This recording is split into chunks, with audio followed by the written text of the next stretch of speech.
We need your room, not you," my daughter-in-law said calmly at dinner. She didn't raise her voice. She didn't hesitate. She said it the way someone might comment on the weather. Neutral, almost polite. My son sat beside her, his fork paused in midair. He didn't look at me. He didn't say a word.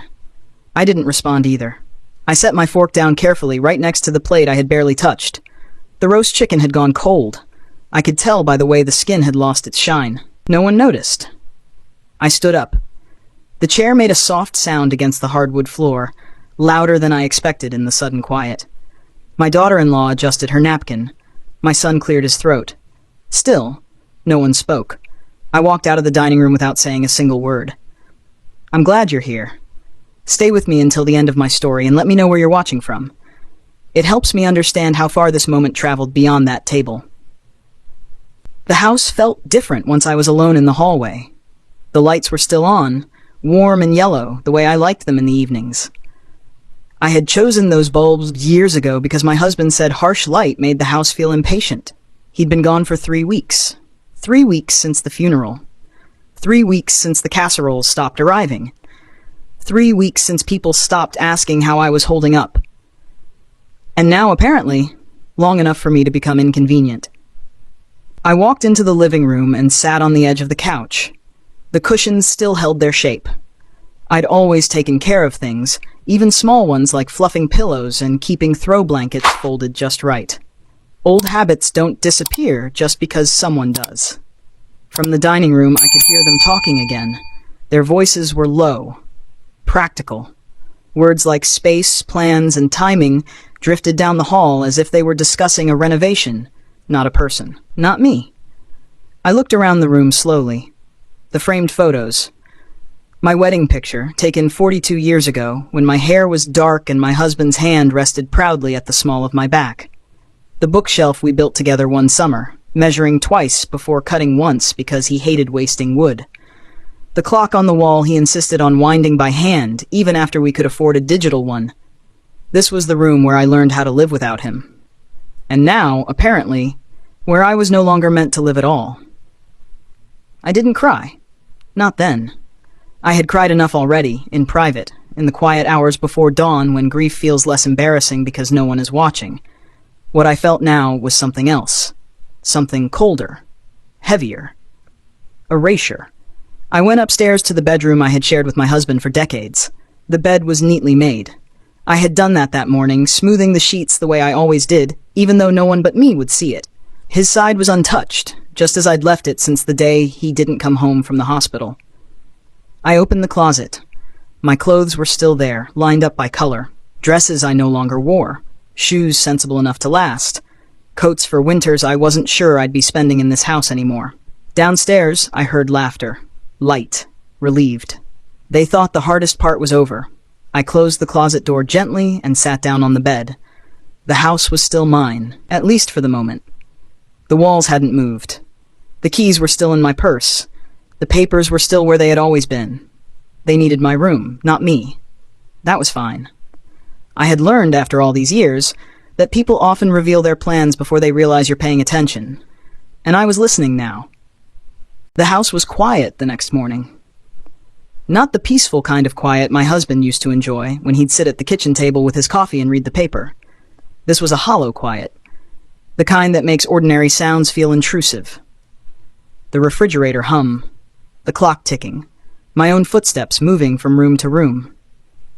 I woke up before sunrise, as I had every day since the funeral. Old habits don't wait for grief to catch up. I made coffee for one, poured it into the mug he liked, then stood there, holding it until it went untouched and cold. I didn't turn on the radio. I didn't check my phone. I sat at the kitchen table and looked at the chair across from me, his chair, the one no one else ever used. It stayed empty now, like a sentence that had been cut off in the middle. After breakfast, I washed the cup, dried it, and put it back exactly where it belonged. Top shelf. Left side. That was how he liked things. Order mattered to him. It still mattered to me. The house had changed since he died, but not in obvious ways. The furniture hadn't moved. The walls hadn't been repainted. What had changed was how people moved through it. My son no longer asked before making decisions. He announced them. Times, appointments, visitors. My daughter-in-law spoke more, smiled more, as if confidence had finally found its place. She walked through rooms like she was measuring them, her eyes stopping briefly on doorways, corners, windows. I noticed these things without commenting. I folded laundry that wasn't mine. I cooked meals I didn't eat. I stayed out of the way. Grief didn't arrive all at once. It came in waves I learned to predict. Late afternoon was the worst. That was when my husband used to come home, set his keys down, and ask what smelled good. Now, that hour came and went without acknowledgement. 3 weeks after the funeral, people assumed I was finished grieving. That was when the questions started. How long do you think you'll want to stay here? Have you thought about something smaller? This house is a lot for one person. They said it gently. Reasonably. As if the problem wasn't me, just the math of square footage and utility bills. I didn't argue. I didn't explain that I had managed this house through illnesses, layoffs, and decades of ordinary life. That I knew which floorboard creaked and which window stuck in winter. That this place had been built by my hands as much as my husband's. I let them talk. One afternoon, I came upstairs to find my closet door open. Not wide. Just enough to notice. A sweater had been moved. Folded differently. Someone else's idea of order. I closed the door and said nothing. Another day. I overheard my daughter-in-law on the phone, her voice light, confident. She was talking about timelines, about when things settle. She laughed softly, like the outcome was already decided. I stood in the hallway and listened until the call ended.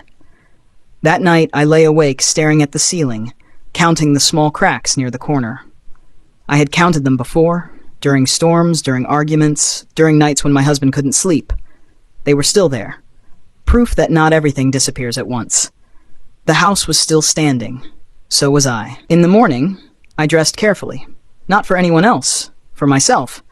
I brushed my hair, chose a sweater that still felt like mine, and moved through the house at my usual pace. They thought my silence meant agreement. They mistook grief for confusion. They mistook my age for weakness. I didn't correct them. I had learned something important in those quiet weeks after my husband died. When people believe you are finished, they stop hiding what they plan to do next. And I was still here, listening. The changes became harder to ignore after that. They were small at first, practical even. My daughter-in-law started referring to rooms by function instead of memory. The guest room became the office. The den became extra space. My bedroom was no longer mentioned by name at all. Just the room upstairs. One morning, I came down to find a clipboard on the kitchen counter. Papers neatly stacked, a list written in her handwriting, measurements, notes about storage. I recognized the tape measure beside it. Ours. The one my husband used to keep in the junk drawer. No one had asked me to look at it. No one had asked permission.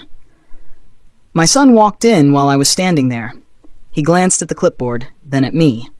For a moment, I thought he might say something. He didn't. He reached for his coffee, took a sip, and stared out the window instead. That silence said more than words ever could. Later that afternoon, I overheard them talking in the living room. Not whispering, just assuming I wasn't listening. "We'll need to clear it out soon," she said. "Yeah," my son replied. "Mom has a lot of stuff." Stuff. Decades reduced to a word meant for sorting and disposal. I stayed where I was, my hand resting on the back of a chair. The wood felt smooth under my palm, worn down by years of use. I remembered sanding it myself when we first bought the set. My husband had insisted on doing it together, even though it took longer that way. That evening, I found one of my boxes moved, not opened, just shifted to the side, as if testing how much could be rearranged without me noticing. I recognized the box immediately. It held old letters, cards, things no one else ever cared about. I put it back where it had been. No one commented. The next day, my daughter-in-law asked me, casually, if I preferred mornings or afternoons for appointments. She didn't specify which ones. She didn't need to. The tone made it clear they were already scheduled in her mind. "Either is fine," I said. She smiled, relieved, as if cooperation had been confirmed. I noticed how often she smiled now. My son started avoiding eye contact altogether. He spoke to me when necessary, always polite, always brief, like a man already practicing distance, like someone rehearsing an ending. At night, I lay awake listening to the house, pipes shifting, air moving through vents. sounds I had lived with for years, now reminding me that everything solid can still be temporary. I thought about the first time we moved into this house, how empty it had been then, how full it became. Birthdays, holidays, ordinary Tuesdays that mattered only because we were all there. Now I felt like a guest who had stayed too long. One afternoon, my daughter-in-law knocked on my bedroom door. She didn't wait for an answer before opening it. "I was just thinking," she said, glancing around the room. "This space could really open things up." I nodded. She took that as encouragement and stepped farther inside, pointing out corners, imagining changes aloud. I watched her from the edge of the bed, saying nothing, noticing how comfortable she already seemed. When she left, the room felt smaller. That night, I stood in front of the mirror and looked at myself for a long time. The woman staring back was older, yes. Tired, certainly, but not confused, not unaware. They believed I was adjusting. They believed I was letting go. What they didn't understand was this. I wasn't being pushed out, I was being studied, and I was learning exactly how they planned to do it. That night, I opened the cedar chest at the foot of the bed. I hadn't touched it since the funeral. The smell rose up immediately, familiar and sharp, the kind that stays with fabric long after years have passed. Inside were things my husband had insisted on keeping himself. Not because they were valuable, but because they mattered to him. Letters, old receipts, a small leather notebook with his handwriting pressed deep into the pages. I sat on the edge of the bed and lifted the notebook carefully as if it might fall apart if I moved too fast. He used to write in it at night after the house went quiet. I never asked what he wrote. He never volunteered. We had learned over time to respect each other's silences. I flipped through the pages slowly. Dates, names, notes about repairs, appointments, conversations I barely remembered. Then farther in, his writing changed, slower, more deliberate. As if he knew time was narrowing and wanted to be precise. "This house stays with her." I read the line twice. Below it, written months later, another note. "No matter what they say." I closed the notebook and rested my hand on the cover. The room felt still, like it was waiting. My husband had always been careful, not suspicious, just thorough. He believed love didn't excuse preparation. He used to say that kindness should never require blindness. I remembered him standing in this very room, leaning against the dresser, telling me not to worry about the future. Not because nothing could go wrong, but because he had already thought about what might. "You'll be all right," he'd said, "even when I'm not here." At the time, I told him to stop talking like that. Now, I understood why he hadn't. The next morning, I moved through the house with those words still echoing in my head. I noticed things differently. Not emotionally, practically. Which doors locked smoothly. Which drawers stuck, where important papers had always been kept. Nothing had changed. Not yet. At breakfast, my daughter-in-law mentioned a friend who had downsized beautifully. She described it in detail, like a story meant to plant itself quietly. My son nodded along, eyes fixed on his plate. I drank my coffee and listened. Later that day, I walked into the study my husband used as his office. They rarely went in there. It still felt untouched. The desk was neat. Too neat. He had always left one drawer slightly open. I opened it fully. Inside were folders I recognized, legal documents, property records, things my husband handled personally. I hadn't looked at them because grief had made even paper feel heavy. I took one folder out and set it on the desk. Everything was in order. That realization settled something in me. They were moving quickly, but he had moved first. In the afternoon, I stood at the window and watched my daughter-in-law walk around the backyard, phone pressed to her ear. She gestured as she spoke, confident, already arranging a future that didn't include me. She stopped once and looked up at the house, shielding her eyes from the sun. For a moment, our gazes met through the glass. She smiled. I didn't wave. That evening, I returned the notebook to the cedar chest and closed the lid. I didn't lock it. There was no need. Some things are protected simply by being overlooked. I went to bed early, not because I was tired, but because I had finished remembering. They believed the past belonged to them now. They were wrong. The past had already prepared me for what came next. By the 5th week, my daughter-in-law stopped pretending. She no longer asked questions meant to sound considerate. She made statements instead. About schedules, about plans, about what made sense now. One afternoon, she stood in the kitchen with a stack of mail in her hands and said, almost cheerfully, that she'd taken the liberty of sorting it. Bills in one pile, unimportant things in another. She slid the second pile aside without looking at me. I thanked her. She smiled like she'd done me a favor. My son lingered near the doorway, phone in hand, nodding along as if everything she said had already been discussed. I watched him carefully then. The way his shoulders stayed relaxed, the way he didn't glance at me even once. He wasn't confused. He was committed. Later that day, I returned to my bedroom and noticed the nightstand drawer was slightly open. I always kept it. It's kept closed, always. Inside were small things. A pair of earrings. A folded note from my husband. My reading glasses. Nothing was missing. That was the point. They were testing how much could be disturbed without consequence. That evening, my daughter-in-law knocked on my door again. This time, she waited. "I hope you don't mind," she said, stepping in once I nodded. "But I've been thinking about how overwhelming this must all feel for you." Her voice was soft, concerned, practiced. I sat in the chair by the window and listened. She talked about options, about comfort, about how some people her age struggled with big houses and stairs. She said it slowly, gently, like she was explaining something to a child. I didn't interrupt. When she finished, she paused, watching my face closely, measuring my reaction. When I didn't give her one, she filled the silence herself. "We just want what's best for everyone," she said. Everyone didn't include me. After she left, I stayed seated for a long time, looking out at the backyard. The grass needed trimming. My husband would have noticed that first. He hated letting things grow uneven. He believed neglect always showed eventually. So did I. The next morning, I found a brochure on the kitchen counter. A glossy one. Smiling faces. Clean hallways. Words like community and peace of mind printed in warm colors. It hadn't been placed there accidentally. I folded it once and slid it into a drawer. At breakfast, my son asked if I'd seen it. I said yes.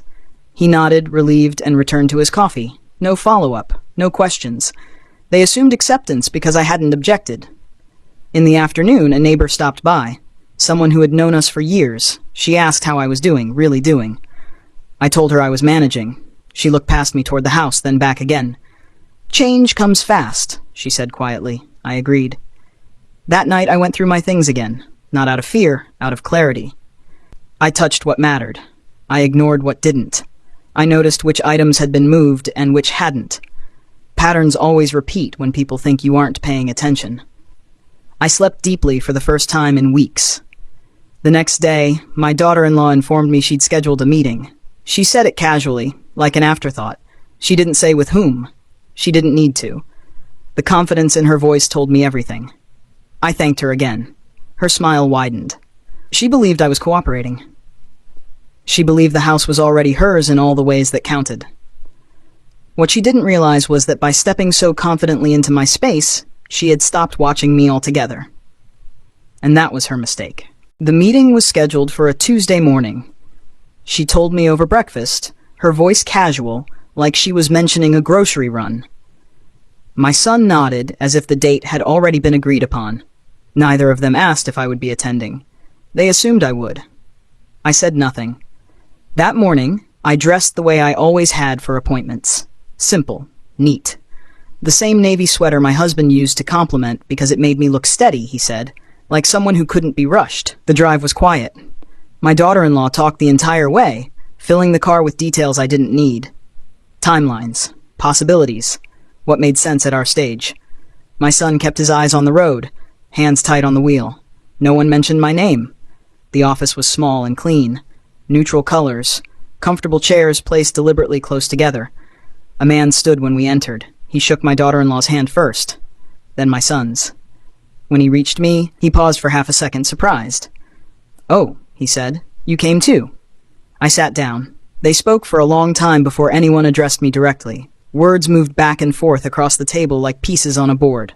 Plans, options, next steps. My daughter-in-law spoke with confidence. My son added support when needed, nodding at the right moments. I listened. At one point, the man asked a question and looked at me instead of them. A simple one. Ownership-related. Basic. The room shifted. My daughter-in-law answered quickly. Too quickly. Her voice sharpened just slightly. the way it does when certainty hasn't been tested before. The man nodded, but his eyes returned to me. "I'll need confirmation from you," he said calmly. I met his gaze. "Of course," I replied. Nothing more. On the drive home, my daughter-in-law was quieter. She stared out the window, jaw set, fingers tapping lightly against her purse. My son glanced at her once, then back to the road. That afternoon, the house felt different again. Not lighter, more alert, like something had been disturbed. I went into the study and closed the door. For the first time since the funeral, I locked it. The sound was soft but final. Inside, I opened the folder my husband had organized so carefully. I didn't read everything. I didn't need to. I already knew where the important pages were.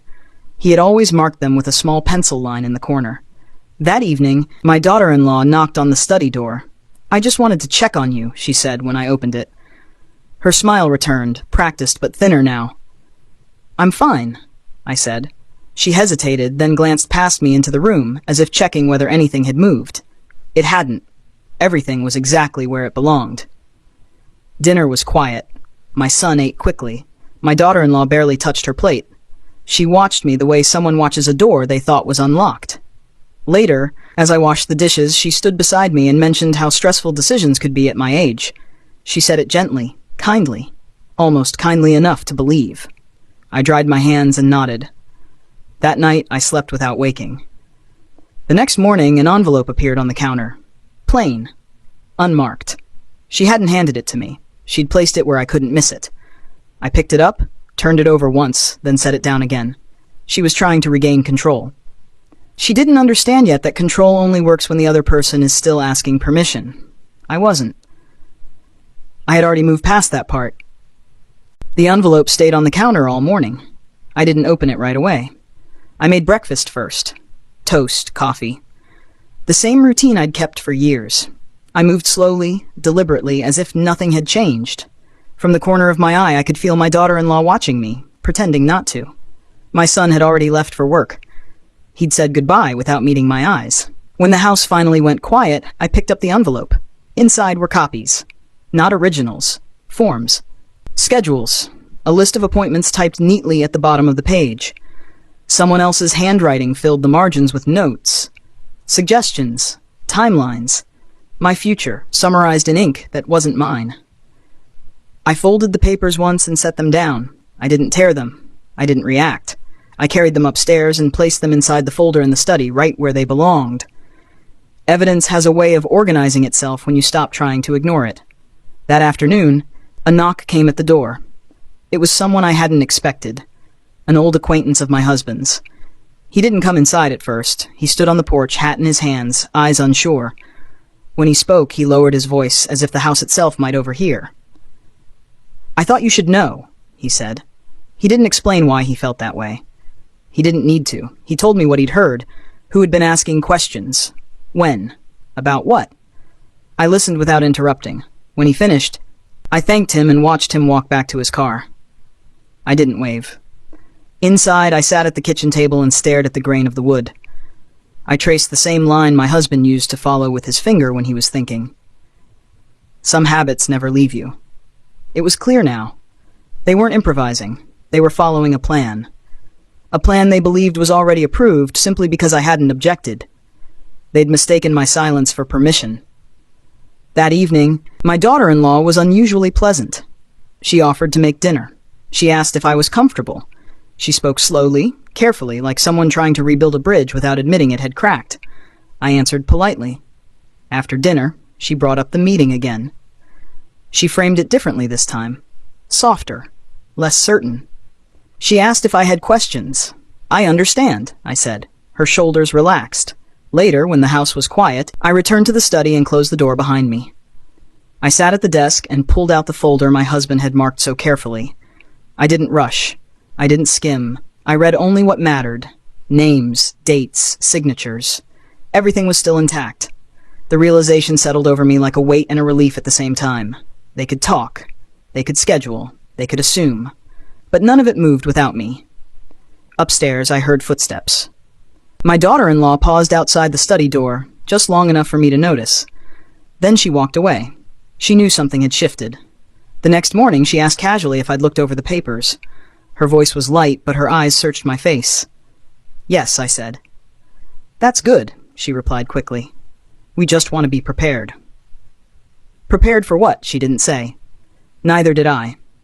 That night I slept soundly, not because things were resolved, but because they were clear. I no longer wondered what they were trying to do. I knew. And once you know, patience becomes easier. They believed they were guiding me toward an ending. What they didn't see was that I had already found the beginning of something else.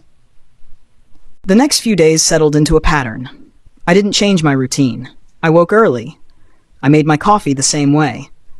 I watered the plants near the window, even the one my daughter-in-law said was probably dying anyway. It wasn't. It just needed time. I gave them nothing to react to.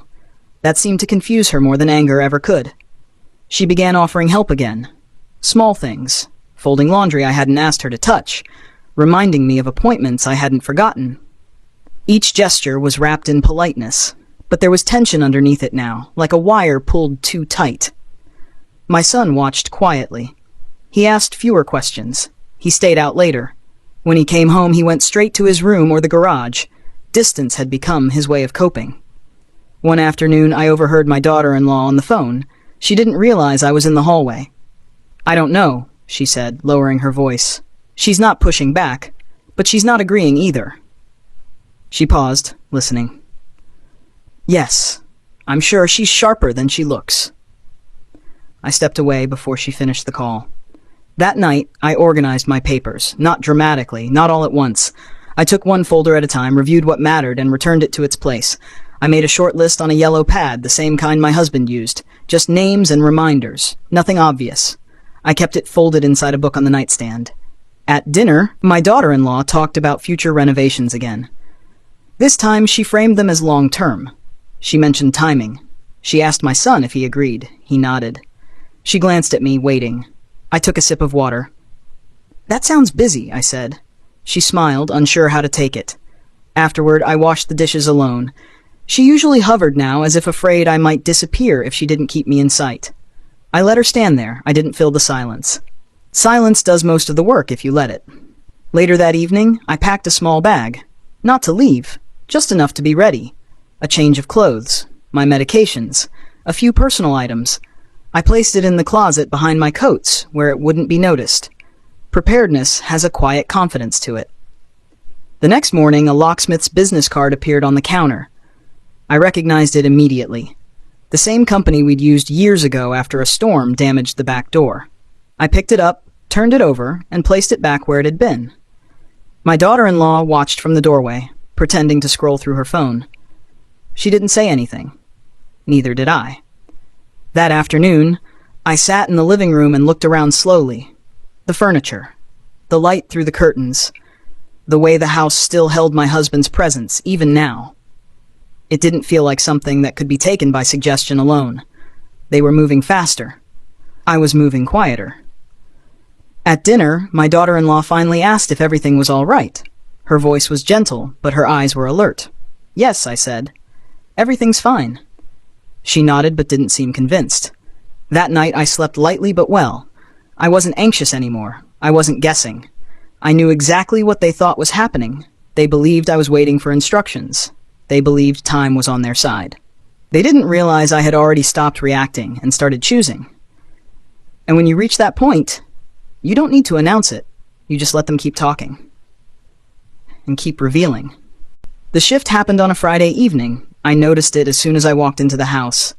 The air felt different. Not tense, decided. The kind of atmosphere that settles after a choice has already been made. My daughter-in-law was in the living room, phone pressed to her ear.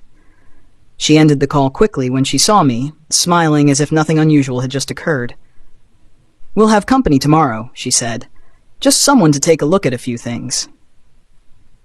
She didn't ask if that was all right. My son sat on the couch, scrolling through his phone, already disengaged. He didn't look up when she spoke. He didn't need to. This was already agreed upon. I nodded once and walked past them.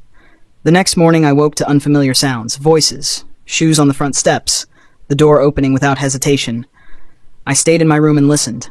Two men walked through the house, speaking openly. measuring, commenting. Their voices echoed slightly as they moved from room to room, treating the space like a project instead of a home. "This room's got good light," one of them said upstairs. I recognized the voice immediately. My room. I stepped into the hallway just as they reached the top of the stairs. My daughter-in-law followed close behind them, pointing, explaining, smiling. "Oh," she said when she saw me. "We didn't mean to wake you." She said it lightly, apologetic in tone only. One of the men cleared his throat and glanced at her, then at me.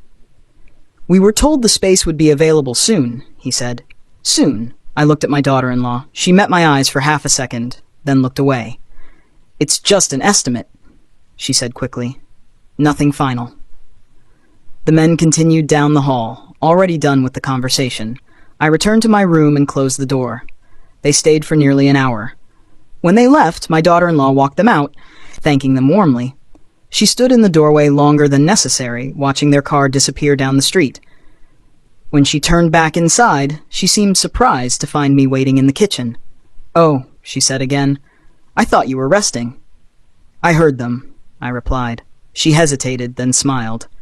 "I didn't think it would upset you." That was the closest she came to admitting anything.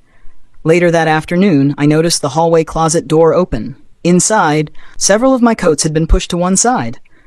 Not removed, just shifted. Space was being made. That evening, my son mentioned, casually, that it might be a good idea for me to start packing some personal items. "Just in case," he said. He didn't finish the thought. I set my fork down and folded my napkin. "I'll decide that," I said. He looked relieved that I hadn't raised my voice. After dinner, I went upstairs and locked my bedroom door. I sat on the bed and let the quiet settle around me. They had moved from suggestion to action, from planning to execution. This was the push. That night, I removed the yellow pad from my nightstand and unfolded it. I read the list once more, then added one final line at the bottom. A name. A time. In the morning, my daughter-in-law announced that she'd scheduled another visit. This one, she said, would help move things along. I smiled at her. "That won't be necessary," I said. She froze, just for a moment. "What do you mean?" she asked. "I mean," I replied calmly, "things are already moving." She watched me carefully, trying to read what I hadn't shown for weeks. For the first time, she didn't look confident. She looked uncertain, and uncertainty, once introduced, has a way of spreading quickly. The meeting happened sooner than they expected. Not because they scheduled it, but because I did. I didn't announce it. I didn't warn anyone. I simply said I had an appointment that afternoon and would be back later. My daughter-in-law paused when I said it, her hand tightening around her coffee mug. "With who?" she asked. "A professional," I replied. That was enough to unsettle her. When I returned, the house was quiet. Too quiet. The kind of quiet that waits for news. I set my purse down carefully and walked into the living room. My son was there, so was my daughter-in-law. They were sitting close together, speaking in low voices. They stopped when they saw me. I didn't sit. I placed a thin folder on the coffee table between us. Not dramatically, not forcefully, just enough to be noticed. "What's that?" my son asked. "Information," I said. My daughter-in-law leaned forward, her smile already fading. She opened the folder without asking. Her eyes moved quickly over the pages, then slower. Then she stopped altogether. My son reached for the papers. As he read, his expression changed. Confusion first, then concern, then something closer to realization. "That can't be right," he said. "It is," I replied. The room felt smaller then. He looked at his wife. She avoided his eyes. I spoke calmly. I didn't raise my voice. I didn't explain everything. I didn't need to. The documents did that for me. Ownership, authority, timing. Everything they thought was flexible wasn't. "You told me," my son began, turning to her.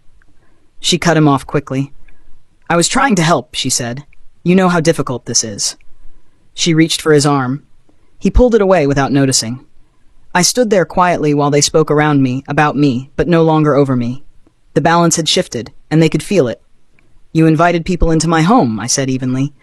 "You discussed plans that weren't yours to make." My daughter-in-law looked up sharply. "We thought." "You assumed," I corrected. Silence followed, heavy, uncomfortable. My son exhaled slowly and ran a hand through his hair. "Why didn't you say something sooner?" I looked at him then, really looked at him. "You weren't listening," I said. "That was all. I gathered the folder and held it against my chest, not as a shield, as a reminder. I won't be leaving, I continued. Not now. Not like that. My daughter-in-law stood up abruptly. So that's it? She asked. After everything we've done? Yes, I said. It is. She stared at me, searching for something. Anger, hesitation, doubt. She didn't find it.